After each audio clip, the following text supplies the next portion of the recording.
കേരളത്തിൽ നാടകങ്ങൾക്ക് സ്ഥിരവേദികൾ ഒരുക്കുമെന്ന് സാംസ്കാരിക വകുപ്പ് മന്ത്രി സജി ചെറിയാൻ. കേരള സംഗീത നാടക അക്കാദമി തൃശൂരിൽ സംഘടിപ്പിക്കുന്ന 14ാമത് അന്താരാഷ്ട്ര നാടകോത്സവം ഇറ്റ്ഫോക്ക് 2024 ഉദ്ഘാടനം ചെയ്ത് സംസാരിക്കുകയായിരുന്നു മന്ത്രി. മട്ടന്നൂർ ശങ്കരൻകുട്ടി അധ്യക്ഷത വഹിച്ചു. സ്ഥിരം നാടകവേദികളിലൂടെ നാടക കലാകാരന്മാർക്ക് സ്ഥിരമായി നാടകാവതരണം നടത്തുന്നതിനും ആസ്വാദകർക്ക് ആസ്വദിക്കുന്നതിനുമുള്ള വേദിയായി മാറ്റുകയാണ് സർക്കാർ ലക്ഷ്യം. തോപ്പിൽ ഭാസിയുടെ പേരിൽ കായംകുളത്ത് നാടകത്തിനായി ഒരു സ്ഥിരം വേദിയുടെ നിർമ്മാണം ആരംഭിച്ചതായും മന്ത്രി അറിയിച്ചു. വരും വർഷത്തിൽ അന്താരാഷ്ട്ര ഫോക്ലോർ ഫെസ്റ്റ് നടത്തണമെന്നാണ് സർക്കാർ ആഗ്രഹം. ലോകത്തിനു മുന്നിലേക്ക് കേരളത്തിന്റെ കലാരൂപങ്ങളെത്തിച്ച് ലോകത്തെ ഒരുമപ്പെടുത്തുകയാണ് ലക്ഷ്യമെന്ന് മന്ത്രി കൂട്ടിച്ചേർത്തു. കേരളത്തിന്റെ സാംസ്കാരിക മേഖലയിൽ നടക്കുന്ന ഏറ്റവും അധികം ഊർജ്ജം പകരുന്ന കലാസംഗമമാണ് ഇറ്റ്ഫോക്ക് എന്ന് മന്ത്രി ഡോക്ടർ ആർ ബിന്ദു പറഞ്ഞു.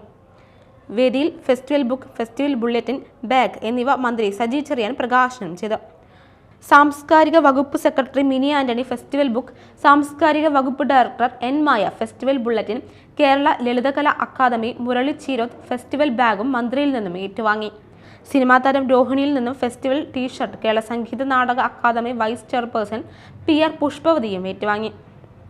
പാലസ് ഗ്രൗണ്ടിൽ നടന്ന ചടങ്ങിൽ സംഗീത നാടക അക്കാദമി ചെയർമാനായ വാദ്യകലാകാരൻ മട്ടന്നൂർ ശങ്കരൻകുട്ടി അധ്യക്ഷത വഹിച്ചു. ചലച്ചിത്ര താരവും സാമൂഹ്യ പ്രവർത്തകയുമായ രോഹിണി മുഖ്യാതിഥിയായി.